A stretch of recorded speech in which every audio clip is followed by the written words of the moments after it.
Hello, everyone. Thank you so much for joining Leadership Bites. We're excited to welcome you back today with our guest, Cynthia Mills. Cynthia is the president and CEO of the Leaders Haven. The Leaders Haven is a consultancy that serves clients as business strategists, board consultants, business and executive coach, succession planning, change management guides, and so much more. Cynthia works with privately held and family owned businesses, corporations, associations, other types of nonprofits, NGOs, and also faith based communities. So her work really runs the gamut. We're very excited to have Cynthia with us today. She is well respected in many communities as an individual who really helps leaders and teams go beyond business as usual and get into a place where they can continuously and also really just exceed the expectations of the people that they're serving. So definitely somebody we want to talk to about lead her ship. So thank you so much, Cynthia, for joining us today. I'm delighted to be with you and your listeners today, Kim. Thank you. Thank you. So we're going to jump right in. I have so many questions. And so, listeners, just for your reference, I came to know Cynthia through the association community. I've been in that community for quite some time, and Cynthia is just revered in that community. I don't know whether you know that or not, Cynthia, but you are. No, but thank you. You It's are. lovely. You are just such a well-respected leader, and when the podcast launched and I was putting together sort of my dream or wish list of people that I wanted to talk to about leadership, and you were certainly at the top of that list, because I have seen the outcomes of your work in the real world, uh, and so I want to talk and really dig into that, your approach to leadership, your approach to helping people develop themselves. But before we get there, I want to pivot and really start back at the beginning and talk about what your leadership journey was.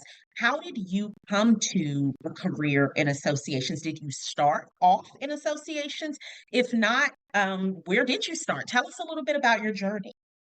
Well, I need to be really honest. I got into associations because my mom called me and said, "There's a job that sounds just like you." I love it. So all praise to mom.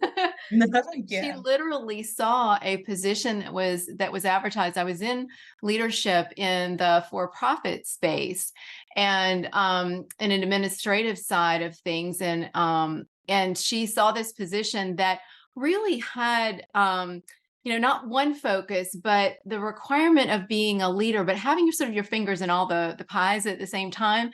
And she knew that I get bored very easily. And that if I learn a skill or I accomplish something, it's like, okay, right, move on. And so I think she really saw the associations as a space where I was going to be able to both flourish, but also continue to be challenged at that point in my life. And so I was really honored to be selected to join NACAS, which was a higher education association at the time. And it was such a unique moment because I got to work with the founder of the organization at a moment in which the board wanted to leverage some other things that were not actually his skill set. And I really have to give him credit as a leader, getting to watch him, because in it was the non-traditional approach. The board was involved in the hire. And so as a leader, instead of him feeling, threatened or undermined by somebody being added to the team that they participated in, he invited me in. And he Wow. invited me in not only in using the skill sets that I had that would help the organization, but he also made a choice. And that choice was to invest in me. I And love it. I will forever be grateful to him for having Yeah. been that launching point, and getting to watch him lead. Isn't that just the best when you have leaders who are willing to cultivate your skill set. They see that there's something that's something in you, Yeah. and they don't shy away from it. They don't try to dim your light, but they really do try to pull it out of you more. I think that's such a big part of what helps launch people into their leadership journey. So I'm so glad that you mentioned that. Yeah, I love it. Were you always sort of confident in your leadership ability? Did you come to him that way, or do you think it was a result of sort of having those seeds in you watered? I think that's a really great question, and it's funny because it takes me back to homeroom in like 7th grade, and they were selecting the homeroom representative. I in no way, shape, or form thought of myself as a leader or somebody who was, but everybody in the class did.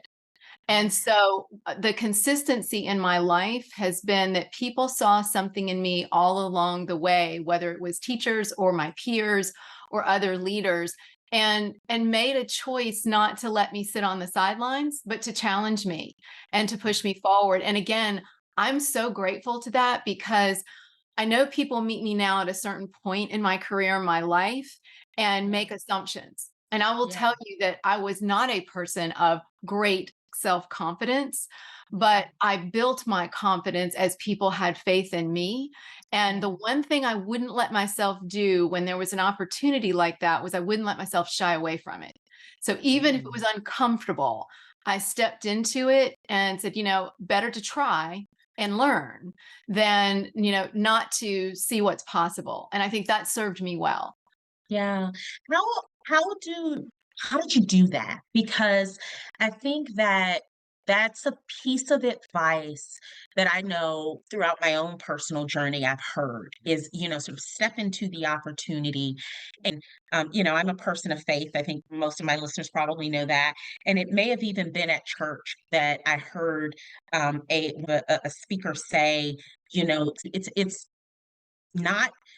Um, a bad thing to be afraid. But he was saying sometimes you have to do it afraid. You have to do things scared, just so long as you're moving. And I think this podcast, for me, if I'm being fully transparent with both you and my audience, was one of those things. Like it was one of those experiences where I will be honest, I've been sitting on this idea Yeah. for over a year, because I wanted everything to be perfect. I Yeah. didn't want to make it. So I'm imagining that some of my audience is going to have that question too. How did you Yeah. push past the fear? Yeah. So I want to make a distinction. I'm a person of faith as well. And so for me, it's also the idea if I'm asked to show up, there's also the I need to show up, right? And Oh, show up yeah. to my own life and the purpose that's been put on, my life. So I certainly can stand with you on that. But I will tell you that if I'm really honest about it, I remember the first trade association CEO position that I was actually a headhunter sought me out and it was a successful match. And it was at a time when women were not getting a lot of opportunities yet in that space.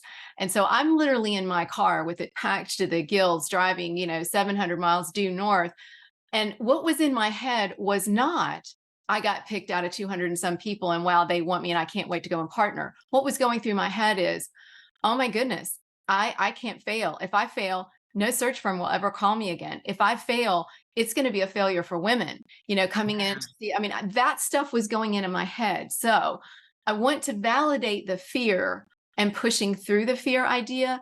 I think there's a difference between fear and paralysis. Mm. And so for me, what I chose was not the whole thing of, am I going to be successful over the next 5 or 10 years in this position, but how can I be successful today? And remembering that I had a community of people around me that believed in me. And so Yeah. that community is all of our colleagues through the association community, right? Yeah. And don't be afraid to call them. I try not to ever say no to anybody other than a schedule challenge, and I Yeah. think that's who I meet in our community too. So it's don't be afraid to ask for help, number one, and remember that the people that you're getting ready to go and lead, we're all co-leaders. It Yeah. doesn't all rest on your shoulders. Yes, you Yeah. need to show leadership and you definitely need to work through partnership. But Yeah. at the same token, get out of the ego habit of thinking it's all you. It's not all you. Yeah, yeah. That's such a rich answer. A friend of mine, as I was struggling with this idea of when to launch, I had everything laid out, but I just kept nitpicking and saying, "Oh, I gotta fix this one thing." And she said, you really have to get into a space of practicing non-attachment to this. You have been given a vision to do something. You need to step into it. You need to just put it out there and then release the results of it, in faith, and it will be whatever it will be. It will serve whoever it will serve, but you have done your part, in being obedient to the vision that was placed within you. And your answer really resonates with me because that was it, getting past the sort of the ego trip of everything has to be perfect. And listeners, believe it or not, that is an ego trip. You know what I mean? It really is because nobody's perfect. Like none of it's such an unrealistic expectation that we hold ourselves to when we're expecting perfection. I think, excellence and pursuing excellence is important, but we're never going to be perfect, right? And I love that you talked a little bit about the weight of being in a space where women were not plentiful that time. That I guess that's the word I'll use. What are some of the hurdles that you have encountered as a woman leading your own firm? You led associations, as a chief staff executive, and now you're leading your own firm and having to work with individuals and businesses and all these entities. And how have you overcome those hurdles and stayed encouraged through that process? It's interesting. I can honestly say I don't feel like I've faced business hurdles that were gender based in Okay. running my own firm. And I think some of the reason for that is because in the association space, I was dealing with diversity in so many aspects of diversity, and so to Yeah. be effective, you have to be effective within whatever diversity presents itself to you. Um, Yeah. and so, the thing that I think allows that to happen is you staying authentic to who you are as a leader and how you show up. You mentioned your podcast serving those who it will serve. I also feel like that's true with clients, that there is a client match. And so what I would say, if there's one hurdle, was actually remembering a board member who in a key growth moment for our organization, sort of said something that made my head kind of sizzle, because I was thinking growth, and he said, not every member necessarily do we want. And so Mm. there was a distinction about, not that the idea we would refuse members, but the Yeah. idea that there's a match. And so one of the things that I had to get sort of past was the idea that you can't always help everybody. Mm. And sometimes it's the match. Sometimes it's the choice of someone stepping into their own destiny, whether that's a strategy for a company or whether that's an individual in coaching. So I had to learn that my job was to help them find the best strategies, find the gaps in leadership, give them opportunities to co-generate with me, those sorts of things. And they have to then step into it. That's where they pick up the ownership, and I had to learn how to let go of that in a different way, because before I had ownership from creation all the way through implementation. So I think Mm. that was a new role for me to play, but it also meant that people who were working with me, um, they were making their own choice about whether or not they were going to leverage and grow and those sorts of things. And so by me not taking it all the way to implementation, it actually creates the space for Yeah. them to grow. Yeah. Oh, wow. Oh my goodness. That's that's so good. So good at this. Oh gosh, wow. It's amazing. Oh, yeah. So what are some of the things that like you've had just such a rich and I would imagine rewarding journey, and you're continuing on that journey, Yeah. and making a difference every day. And like I said, I have personally witnessed this, so this is not something I've been told. I'd love to know if you could backtrack and just think about your journey and do it all over again. What are some of the things that you wish you had known when you started? Oh, so many things. Um, I thought I worked really, really hard when I was a CEO.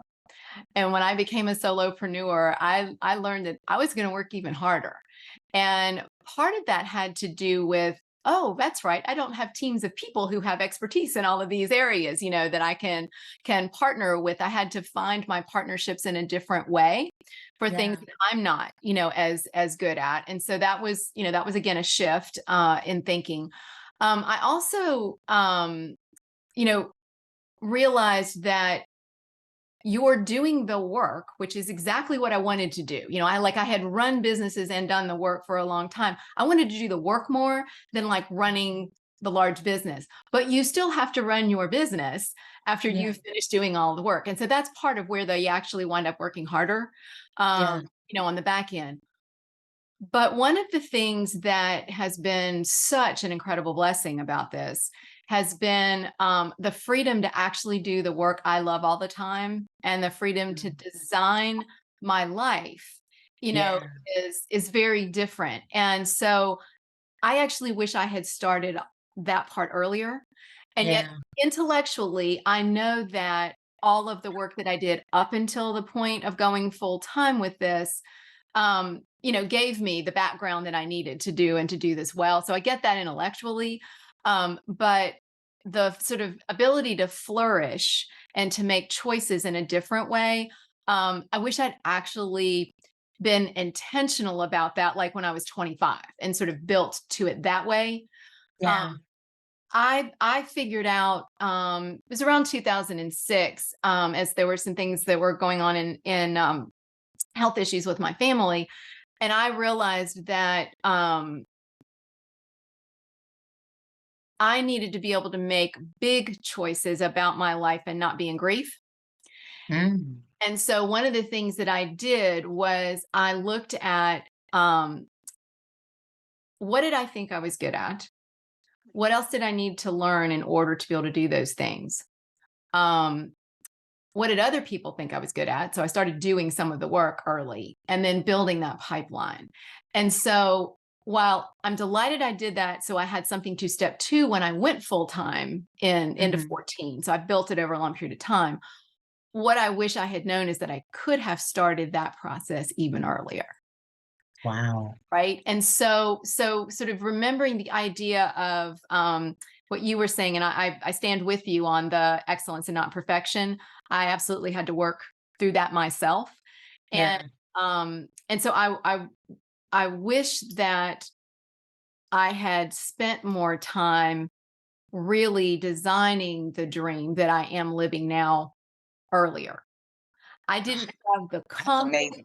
confidence. I didn't have the confidence. I didn't, watching all these other people fly and soar, thinking I can't do that, And so I think it's important for your listeners to hear you and I saying things like we hesitated, we Yeah, didn't have comments, we didn't know if we could do it. yeah, But there's magic. And I'm gonna ask you a quick question. I know you're interviewing me, but I'm asking you yeah, one. that's fine.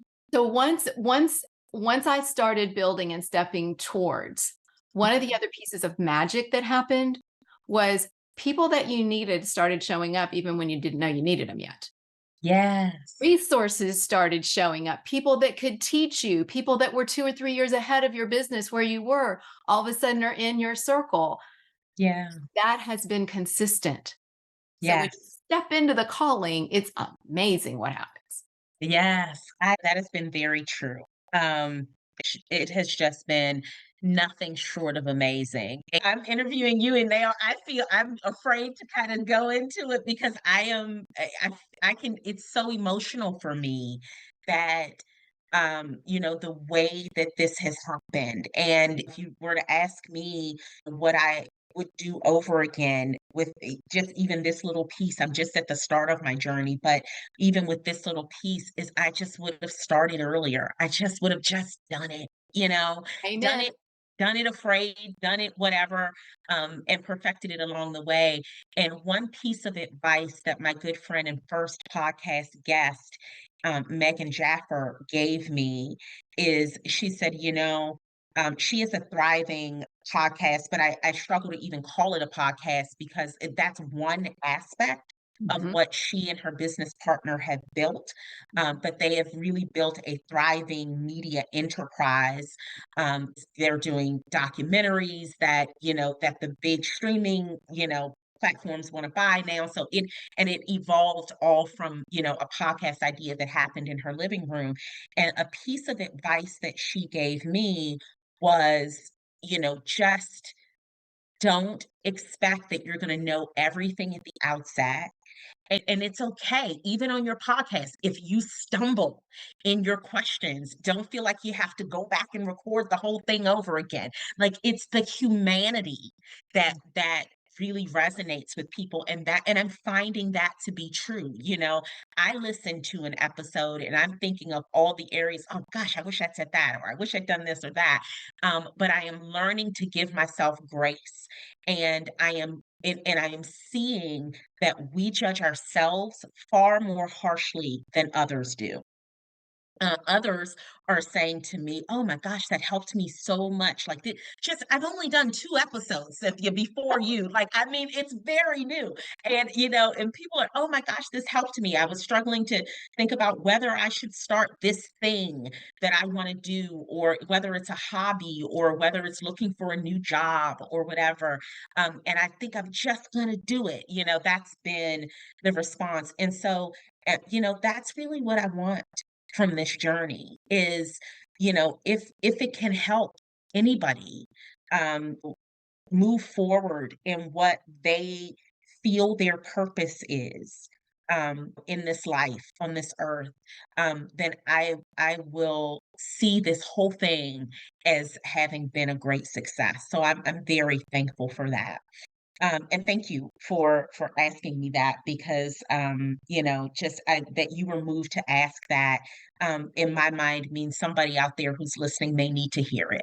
So thank you for that. You're welcome. And I would ask you, what advice, if you have advice, would you offer to women in particular who are maybe at the mid-career level or the senior career level, and they've gotten to this point in their career and they're just thinking, "Gosh, I really don't like what I'm doing. I wanna make a pivot. Where do I start? What do I do?" Because there are a lot of those people out there. It's not just women, but, understanding that the majority of my listening base are women, I wanna target them in particular. Well, I will tell you that this is not an uncommon question that Yeah, comes up in coaching. And the first thing that I would say to people is nobody's going to do it for you. So if you have a dream, then you've got to own it and step into it. And I think you and I have sort of reinforced that concept yeah, today. yeah, So know that it's got to be you that makes that choice and that decision. What I've witnessed in a number of people is a knowingness about that earlier than people step towards what they want. So, what I would encourage people is when you start feeling it, don't push it away. mm, Start exploring. Don't be afraid to talk to people who are in a space you think you want to be in, but there's a really critical question to ask them. And that is, what is your day really like? mm, good. Because I cannot tell you how many people I know who thought they wanted to be X and didn't realize that in the real day of living that, it wasn't actually what they thought it was going to be. So I think whenever you begin to go down a path, you need to have the reality check early on that shows you a little bit about what are the challenges going to be, et cetera. Doesn't mean you won't do it, but you need to know that side of the equation, not just, oh, I'm going to step into utopia land. Yeah, I go do this. Yeah. So that's an element of do your homework, make a plan, and adjust that plan as needed. But I would also suggest for women in particular, literally sit down with yourself and do several things. One, go back and think about who you were as a child. When were you doing the things that you felt most you? Was it singing? Was it running? Was it building something? Was it nurturing and caring for? Whatever it is, go back and find you. Because what happens to so many of us is people tell us and give us trajectories, and we tend to follow those. And then all of a sudden we get our first jobs and life happens, and we show up at a moment and go, how the heck did I land here? That doesn't have to be that everything that has happened up to that point has been bad or wrong. It's just we haven't stopped to do a redesign. And that's what I find is so important. We need to stop and check in with our young selves and go, am I actually living out who it is that I feel that I am? Or have I collected a life and it doesn't feel like mine anymore? Oh, that's rich. Yeah. And then think about if you had no other responsibilities in life, no financial demands, and no other people that you had to, meet responsibilities with, who would you become now? And allow yourself to define that for yourself, because so often what we do is we start down little tiny paths and go, I can't, I can't, no, I'm not going to be able to. You've got to clear all of that so you can actually see, because once you do that and find that, then you can design and figure out the ways to get there as you look at all the other elements that are in your life. But if you Yeah. tell yourself no before you ever look, you're not going to be in that alignment for the rest of your adult career. Yeah. And I got to say this, don't let anybody else make you or your dream small. Mm, good. That's Allow good. yourself to see yourself flourishing and becoming all that you can be, then decide who and what you want to be. But don't let Yeah. other people make you small. Yeah. Yeah. I think that's so important because there are times that people can be very well intentioned.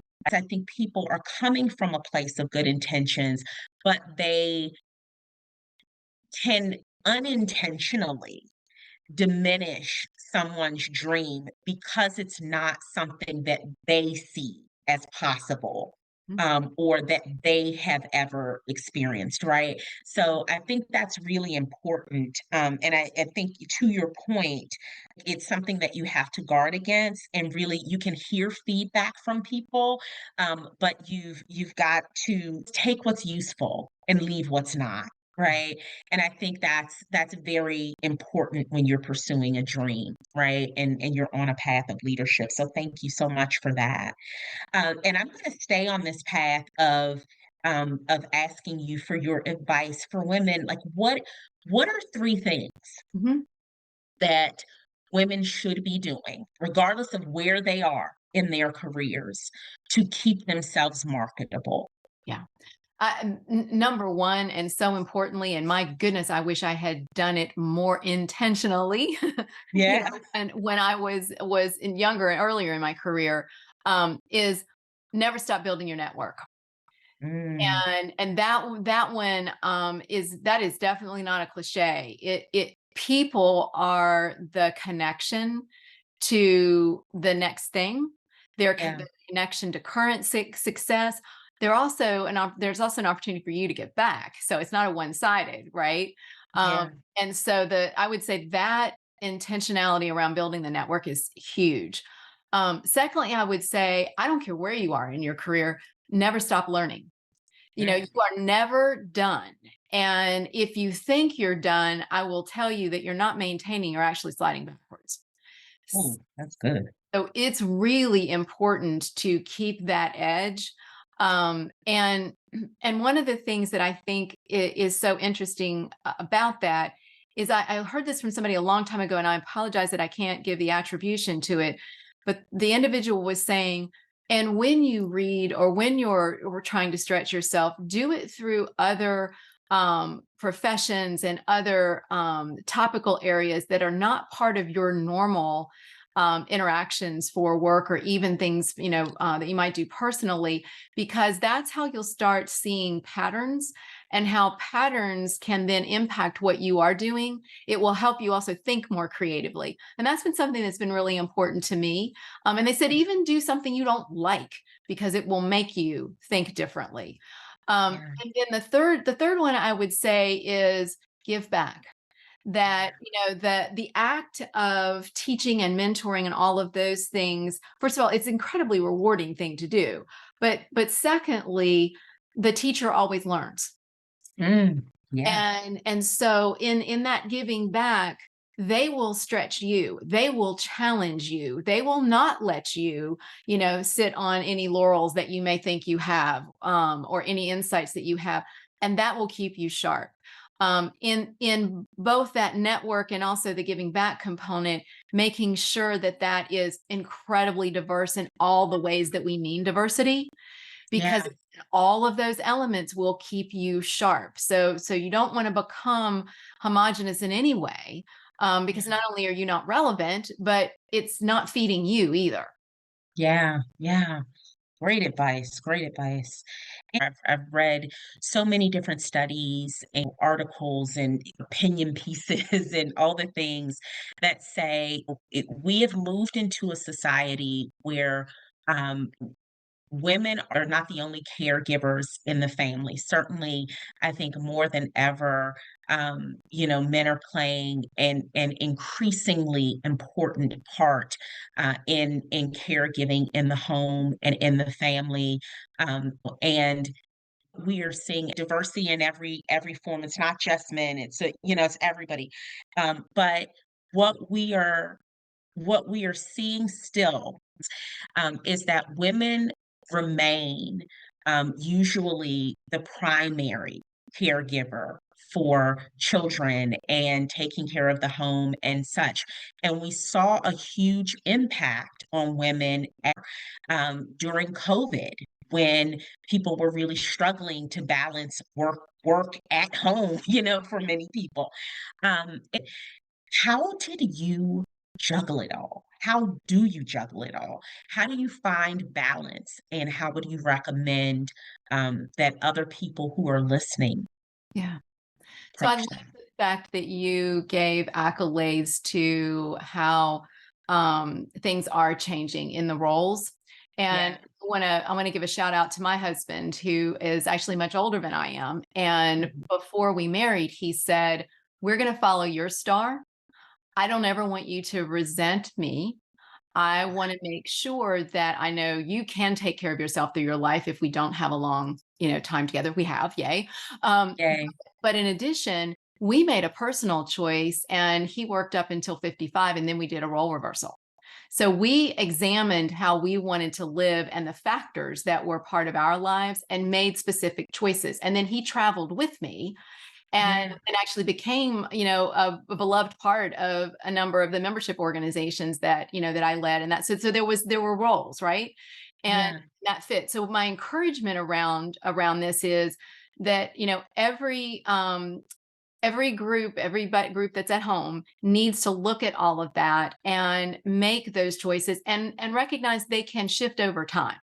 And mhm, so that there is, again, we keep coming up with the word intentionality, but there's an intentionality around that. The second thing that I would say, and I had to work at this because I do love what I do, as well as I love my family, is I realized I needed to make sure that I was scheduling myself as well as my family, and holding those commitments as primarily sacred, as I would not wanting to let down any member or a client or whatever. And so that had to be true. And then I had to live that behavior. Um, yeah, I've learned over time too that whenever something has happened significant in my life that was traumatic or challenging or whatever, that if you have been extending the same kind of empathy and compassion and understanding to the people that you're working with, that will come back to you in unbelievable ways when you need yeah, it. I've got lots of yeah, stories I could tell, and I know we don't have time for all of them, but it is true. Uh, yeah, and then lastly, I do believe and try to model and still take regular and significant amounts of time off. Mm, Because what I have learned is that, and it's not fair to any organization or any client, is I will lose my edge if yeah, I don't take care of me and fuel all those other parts of my soul that make me the best me, and allow me to show up well. So yeah, it's, you know, that's something I feel like that our work culture needs to do a better job of. I agree Um, 100%. And my hope is that women will continue as they wrestle with these things and then move into leadership positions, will then be part of changing that dynamic. Yeah, I love that, and I agree wholeheartedly. I came of age in a time where people, and listen, I'm acting like I'm, like I'm 1,000 years old of a time. I don't even know where that came from. Songs in like a Yellowstone movie or something. Unscripted moments, right? I collected that one myself. I love it. And I am not gonna edit that out. Uh, I'm gonna leave it in there because humanity, right? We're just gonna be Agreed. but the funny thing is I started in associations really young. I got my first job in an association, when I was 18, actually. And, I was going to school part-time and I needed to work because I needed money, to support myself and to help. My parents were helping, but I needed some, other money as well. And I got this call center job working, in an association as in customer service and membership, and that's sort of where it started for me. But it was very much a culture then of people coming to work sick, people coming to work, when they were hurting, people, you'd literally see people sitting at their desk hacking and coughing and scared to take a day off or scared to take a vacation. It was I mean, when I look back at that time, it was so unhealthy. Yeah. And I am glad that, everything that you're saying resonates with me, and I'm glad that we're finally saying it, right? Because I feel like there was a time where it was really taboo to Agreed. suggest that there was anything more important than work, right? Um, so thank you for that. And listeners, I hope you take that, like all so many gems that Cynthia has dropped here today with you, but that being one, value your wellness, and your well-being in every sense, whether it's physical, mental, emotional, whatever it is, because, my grandmother used to watch this daytime soap. It was called gosh, it was One Life to Live. One Life to Live. I think it was on ABC, if I'm not mistaken. And but when I think about life, now I think about the fact that we get one shot at it on this earth. Yeah. And it's important to make the most of it and to value it. And that and work is, I think, an integral part of it. Your leadership Mhm. journey is an integral part of it, but it's not the only part. And I hope people remember that. And I just want to ask you also, Cynthia, and I know we're coming to a close on our time, but I would love to know what you think has been the most rewarding part of your journey so far, with the Leaders Haven. It's really the people, Camille. I Mm, mean, when I even think back over, working with a variety of different, organizations, as an employee, um, I still have relationships with people over decades. And yes, I do remember the times when we did amazing work together and everybody collaborated. I mean, you remember the joy from that, but the real joy comes from the relationships you built with the people. And yeah, when I think about the leadership side of that, it was when I was able to, help a team have the tools and the resources they need, remove the barriers for them to increase their probability of success, and then got to watch them exceed their expectations as well as mine.